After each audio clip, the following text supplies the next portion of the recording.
Hello again, Struck Club. Today I will be showing you another build video for Warhammer Chaosbane, and this one would be for Elontir, who is the mage class in the game. This is another rework of an old build of mine, and it's called Blinding Fortress 2.0, which is a build that uses the Morvel, or the Impetuous One as it's known, set that gives us the heroic blinding light. I really love this setup. I really love how it ends up being a kind of spammy. There's only one thing I don't like: how the developers have handled the mechanic of blinding light heroic, how it's pulling the enemies away from you instead of pushing them inside, instead of like vacuuming them inside the damage field. Because it's a great damage over time field. It can do so much damage. You can just see how it's melting those big bulky guys by getting them to stand inside the field. So if it didn't repel but actually pulled the enemies closer, this build would have been even better. So apart from that, we're using things like the Aetheric Vortex Superior, we're using the mastered Aetheric Storm, and we're using a mastered Breath of Fire together with a heroic Phantom Blade melee skill. I don't use the heroic Phantom Blade as much, although when recording footage I try to, for a while at least, focus on using it so you can see what one can do if they decide to go for a more Phantom Blade spam and less blinding light spam. So yeah, it's optional how to play it. There's many ways how you might want to rework this build and make it your own. Feel free to share if you're using a similar setup but not exactly the same, so that others might maybe consider using your version versus mine. I'm gonna show you the god skills first, then I'm gonna show you a little bit more info about skills and why I'm using each of them and how the build synergizes. Then there will be a little bit of talking about the gear, and after that the blessings, and in the end you would see some more gameplay. So I really hope that this build is to your liking, and keep in mind I also upload the build as a text version on my website, which you can see in the description. The god skills for this build I like to set up in this way. You could try and maybe be a little bit flexible with it and change certain things, but this is how I do it and how I suggest testing it first. So we're going all the way here, grabbing Arcane Secret Superior, mind you, on the way, not Mastered. And we're grabbing this damage over time with some more damage and more damage over time on the way, and a bunch more damage and damage over time. Then we're taking a slight fork off of this route here for damage over time, damage, armor piercing and damage, and then we're going all the way this side to grab Aetheric Storm Mastered and to grab Fortress of Willpower by taking a bunch of other things. You can see cooldown reduction, we're grabbing armor, we're grabbing HP, energy and champion damage reduction. The cooldown reduction is here, 10%. And then there's a bunch more on the way, like this 3% and this 3%. So it's pretty nice. And then there's 2 more points that I decided to spend for more damage and damage to champions. I think it adds up nicely, and it seems like the best way to spend those 2 points, because alternatively you can do 2 points here or maybe 2 points here. It just won't give you as much bang for your points as those 2 points here. So there's other ways that you could do it. Maybe if you don't want armor piercing, you could maybe remove those points and then remove those points and try and take something like this damage to champions here. But I think the best bang for your buck is those 3 points and those 2 points for the last 5. It seems to be the best way to set it up. We're taking 0 points in the second god skill tree, so if you're only if you're an owner of only the first god skills, if you don't have the god skills DLC, that might be good news for you. This build would work in that setup.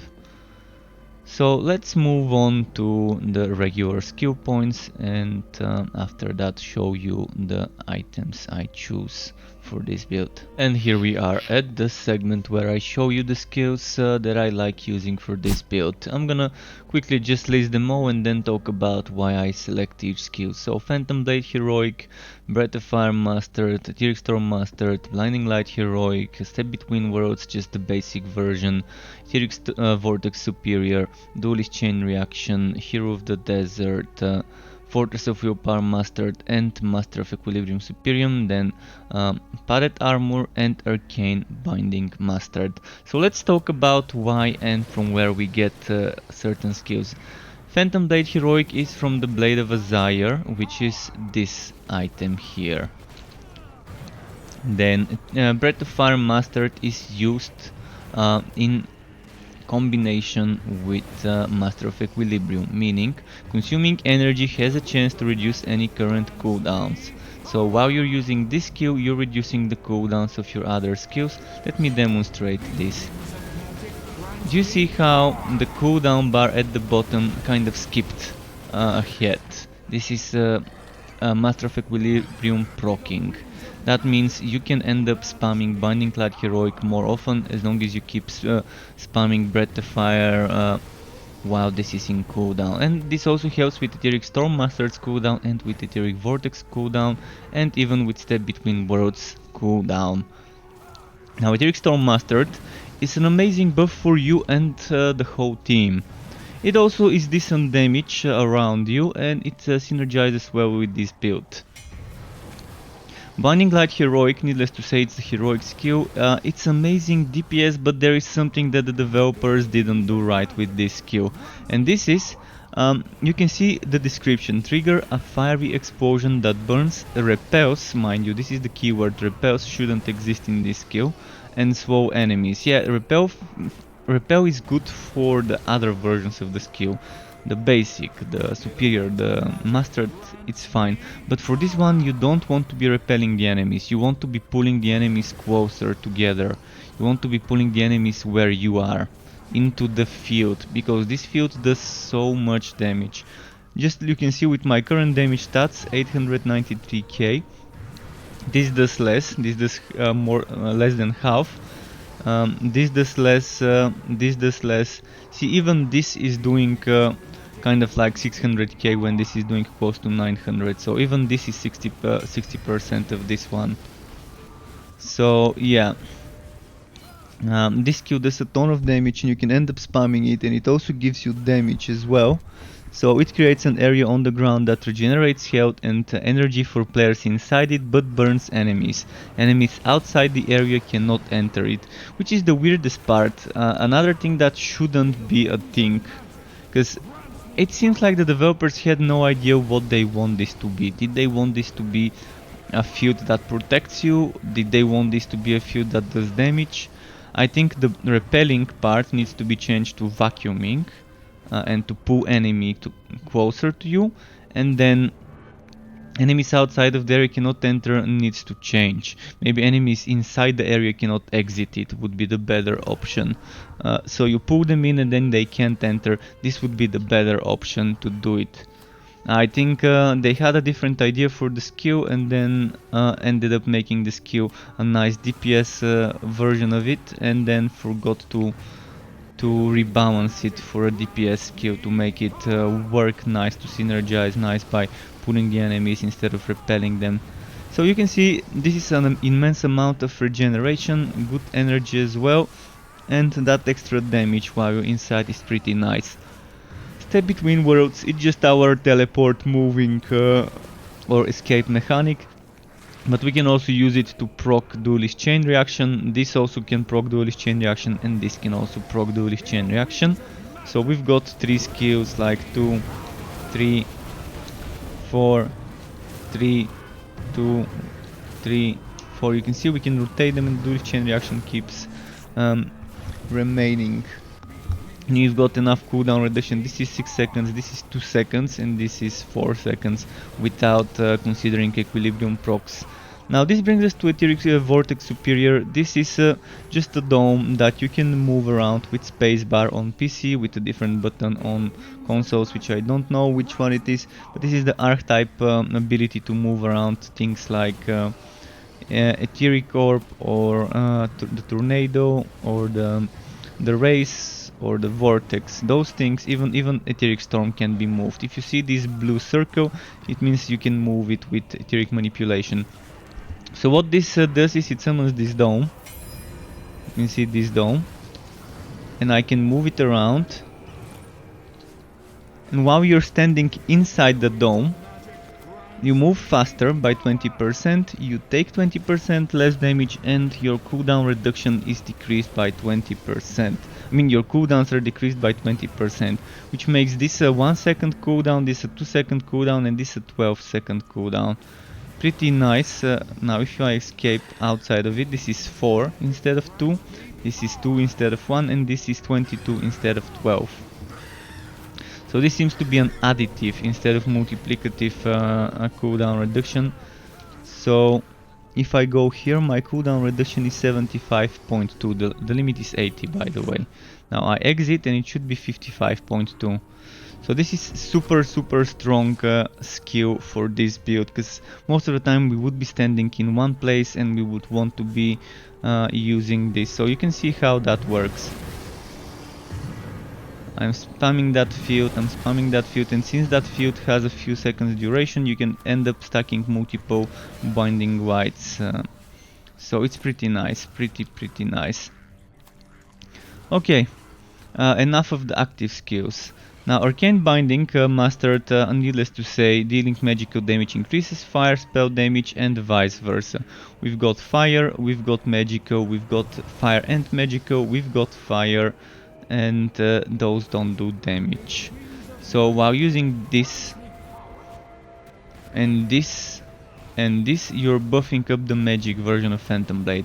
And while using Phantom Blade, when it does a magic damage, it would be buffing the damage of those three things. So we would really want to be using Phantom Blade as well to get that proc every now and then. Alternatively, you can downgrade this to not be fire, but to be magical if you want to make sure while channeling Breath of Fire you're buffing up Binding White. This is another way. So if you want to do that, you might want to get a different scepter, and I would not suggest it, but you can get Scepter of Ice to get a magical damage Breath of Fire heroic skill, which is this item, Scepter of Ice. If you use Scepter of Ice, it kind of changes the build, but yeah, this becomes Ethereal Breath, and unleash a cone of magic damage that damages and slows enemies, removes burning from any player's hit. And then this becomes like that. So this is how it is without, with this item, and without that item it looks like this. So that's just an example. More about gear in the gear segment. So back to the skills. Padded armor is optional for damage reduction. If you think you don't need it, you can replace it and put some other things, and there are a few things you can take, such as, for example, where was it? You can take this for extra more magical damage, or you can take this for extra fire damage and even crit chance, or you can even take this for extra healing and extra energy cost and extra damage. This gives you 20% damage regardless whether you're consuming energy or not. So there are things that you can take, but you would have to rework the skill points to accommodate. So if you don't have Hero of the Desert, meaning you don't own the Tomb King's DLC, you might again want to consider those skills here. See, if you want Quash Mastery, just the basic would be fine. You don't really need the other stuff, but you might want to experiment. This one, just the basic one, is fine, but if you want more, you can go for that one. I think the basic ones are fine, but for this one you want the damage from the superior, so the rest are not gonna be that great. It's still good, but the damage is probably what you would want. Now, what else could you use? There are certain other things, like there's, for example, Veteran's Chain Reaction. Veteran's Chain Reaction means using skills with cooldown cancels the energy cost of the next energy consuming spell. used and increases its damage. So this one is something I would suggest only if you use the upgraded Breath of Fire only. And I'm gonna be making a upgraded Breath of Fire build eventually, so expect something like a rework of this build with Breath of Fire being the major source of damage as well. But for now I wouldn't suggest using it unless you're using the heroic Breath of Fire. And even then it doesn't seem to work well with channel spells, because it only increases the damage on the first tick and then you lose it. It's not well thought out of this skill. So there's potions you can use, they work fine. There's some collector's guild skills you can use if you want to replace this or this, but my suggestion is use those skills. It fits pretty well. And then duelist chain reaction, you get it from invasions. It gives you 4 stacks of 100 crit damage, which I showed you get while using cooldown skills. How to get the duelist chain reaction? You go to the invasions tree and it is over here. But if you find it hard to push all the way there, then grab this corruption resistance. And this corruption resistance, my idea is for new players, get this one first, then get this one next, then get those here, and then eventually move on to the duelist chain reaction, and then grab that one, and then eventually move on to unlocking other things. So I think this pretty much covers it. I didn't talk about Fortress of Willpower, so let's quickly do a few seconds of that. Fortress of Willpower is basically, it gives you damage and it gives you damage reduction. And you have to be static to benefit from it. So once you start moving, you stop getting this bonus. And this is why I like playing this build static. It's just pretty great when you play it static. It's amazing when you play this build static.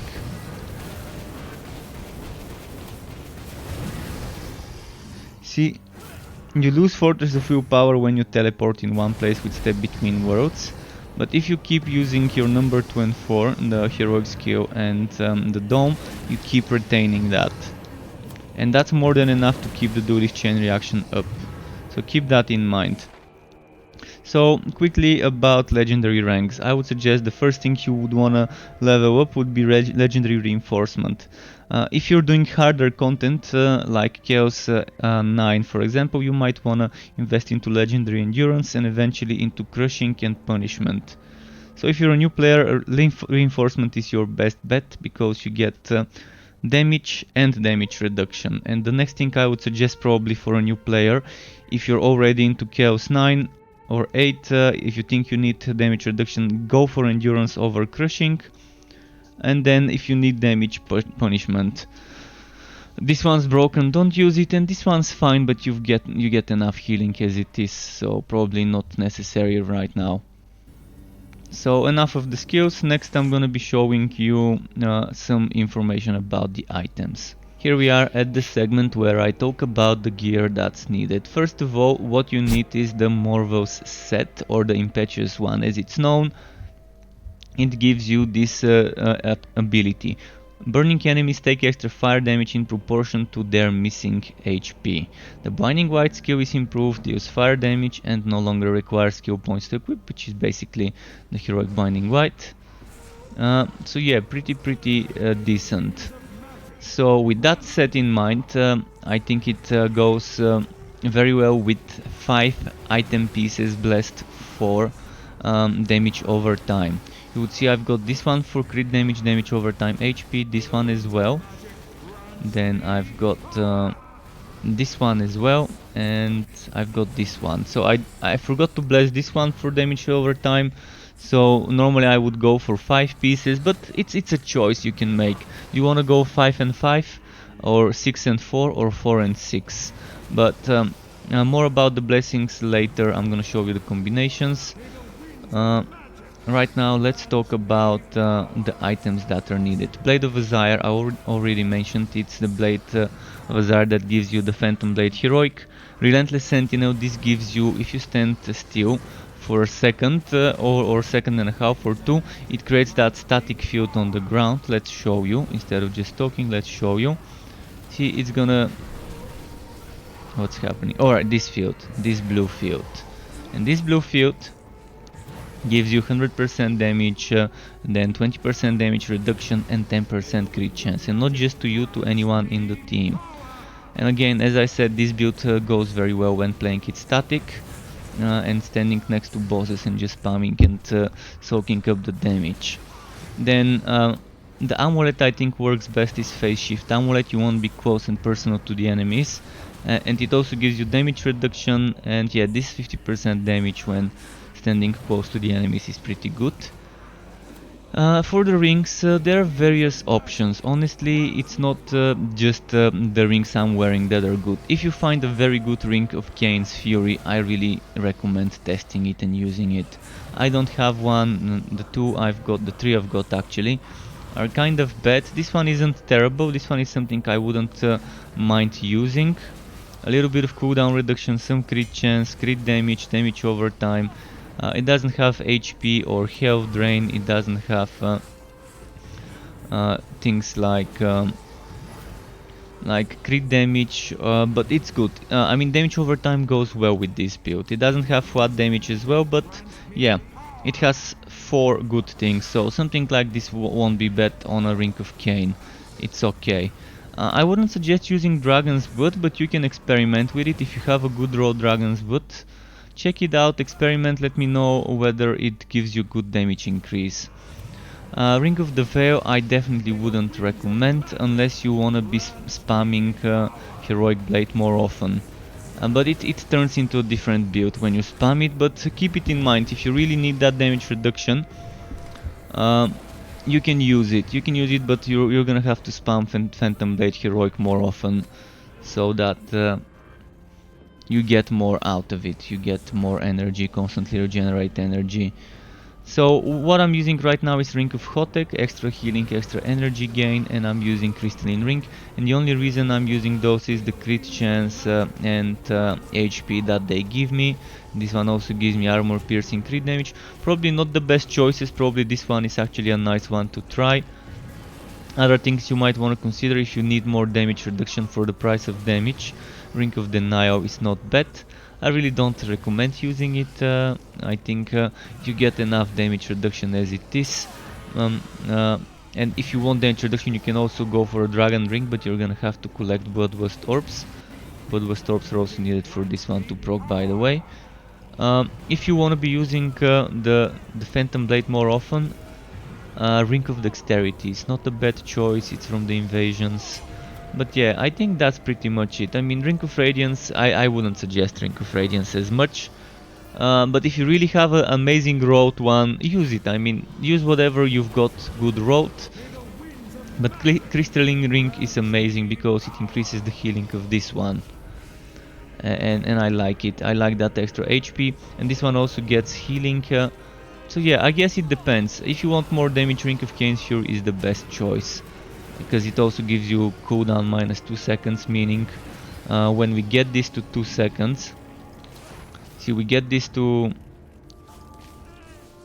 2 seconds when certain things proc, like that. Now it's 2 seconds cooldown, meaning when that ring procs, that's gonna completely negate the cooldown. This is a flat 2 second cooldown, which is amazing. It's not percent like the Ring of Radiance, but you have to be collecting orbs. And with this build I want to stay static, so I'm not a big fan of it, but it's still nice. Sometimes orbs spawn next to you and you get them, and you get that for 8 seconds, so it's pretty nice. Enough of that ring, let's talk about the item rows. On the helmet you want as high cooldown reduction as you can get, as high HP as you can get. Then the third priority would be armor, and the rest is just quality of life, like cost reduction, energy, things like that. They're just quality of life.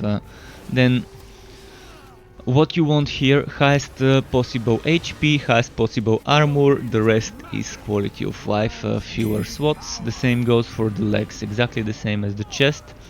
HP and armor priority number 1 and 2, the rest is viewers. For the boots you might want to get some movement speed, but it's not the most important.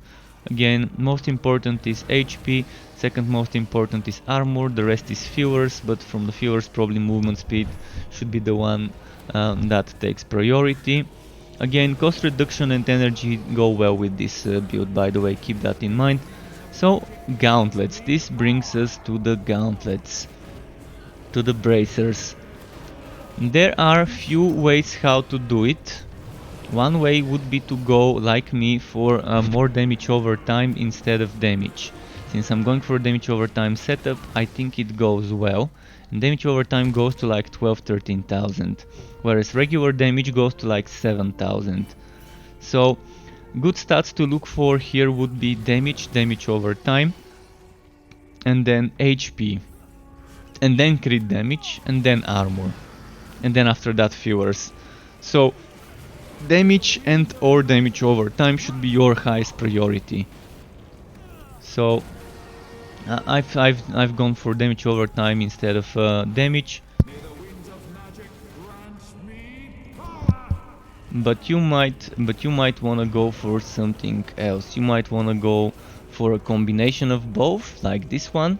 See, this is 12k damage over time, 6.9k damage. It gives us HP, it gives us armor. I think actually I should use something like this if I get more Morvos 1. But yeah, something like this is not bad. See, damage over time, damage, armor, HP, and the rest is just some fewer. So I probably should upgrade this and just use it instead of what I'm using right now. Okay, what roles would you want on your weapon? On the Blade of Azire, you want highest priority, cooldown and damage. Damage over time is also nice. So cooldown number 1, number 2 would be, let me quickly check if this could get crits. It cannot get crit chance, it could get crit damage, but it can get like 80% crit damage. I've even seen people get 90% crit damage. I'm not sure how they got it, but I've seen screenshots. So you want as high as possible cooldown, then you want as high as possible damage and damage over time, and then after that you prioritize HP, and then after that you prioritize crit damage. After the crit damage is armor piercing, and then things like health drain are not bad as well. For this one, highest priority would be crit chance and cooldown reduction. Then you prioritize damage and damage over time. Then you prioritize HP. Then you prioritize armor piercing, and then after that is things like crit damage and health drain. And armor piercing, armor piercing, crit damage and health drain are equally important, like they're at the bottom of the list for both things here, but this one's crit damage is it has more weight than armor piercing, although I guess it's equal, because here you get half the armor piercing and half the crit damage you can get compared to here. So yeah, I think that's pretty clear what to go for. So for the amulet and rings, I would say highest priority would be crit chance and cooldown reduction. After that, priority number 2 would be damage and crit damage and HP. Those three equally important. So yeah, try to get something good like those. Then after that, if you want something on the bottom of the list, you want maybe some health drain, maybe some crit damage, maybe armor piercing. On amulets you can get armor even, although it shouldn't be that big of a priority. And on the rings, the exact same stuff, except you can get armor. So that's for the suggested roles. Now back to blessings. Back to the blessings, you might wanna just let me show you some of the possible blessings. So for example, if you want the damage over time setup, you see I'm using damage over time setup with more HP. So this is the damage over time with more HP. It gives you up to 8k HP, the damage over time never changes, the crit damage is less. And I suggest go for this one, more HP, less crit damage. The damage over time is always the same, you're gonna see why and what I mean. See, now I changed those, I got more crit damage, like 4% more, but I was 2k HP. I don't think it's worth it. I'd rather take 2k HP instead of 4% more crit damage. So this is what you want on 4 or 5 or 6 pieces. You have to decide, you have to find your balance. Do you want 4 pieces like this?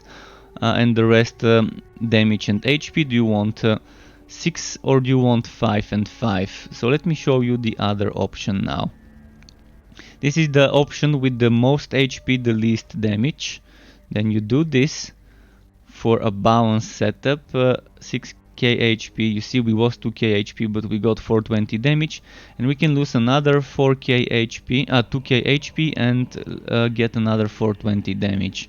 So those are the choices. Those are the choices regarding blessings. I hope everything was clear.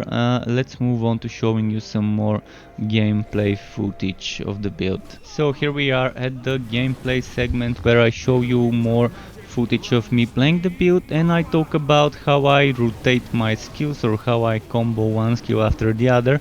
In this regard, when it comes to this build, there are a few ways to play it, but my favorite and preferred way to play it, I can't say whether this is the meta way to play it, but it is to keep using that equilibrium. So I kind of make a bunker, I kind of take a stand in one place, I put my dome to reduce my cooldown, I use the blinding light, I use my etheric storm, and then I start using breath of fire.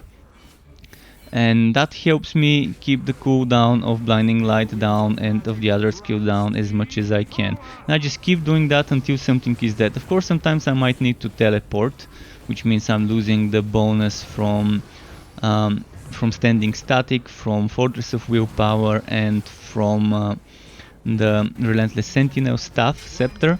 So when that happens, I mean, I really need to sometimes move away from a certain hit, which I don't think I can face tank, or just to be safe, so I don't end up being on very low HP and having to move then. So just as preventive measures, you would see sometimes I would be doing those Chaosbane big enemies, the bulky guys, and then I would teleport right behind them as I see them channeling their big one-shotty skill.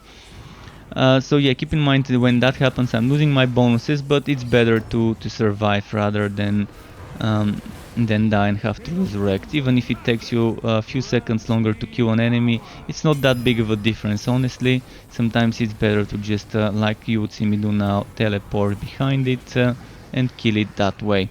So this is kind of how I rotate it. You might want to try and play a little bit more with Phantom Blade. So you can try and just use more Phantom Blades, more melee attacks instead of more Breath of Fire. That's not bad because the Phantom Blade by itself does a lot of damage. It might not reach as far as the Fire Breath, but it might be still nice. The problem is it's not gonna reduce your cooldown of the Blinding Light as much, so it might be stronger overall, but I personally don't like it. But you might wanna like that playstyle and use more Phantom Blade. You can see here on the boss fight, it doesn't take too long to kill it. It's pretty quick. So I'm really hoping that this build was to everyone's liking and it's something that you would see yourself playing. If you wanna get notified for more content about this game or others like it, or various different types of RPGs, say RPGs, tactical RPGs, all sorts of RPGs, or other types of looters, you could subscribe to my channel, get that bell button clicked to not miss those notifications. Thanks again for watching the video, folks. Keep it cool, and until next time, goodbye.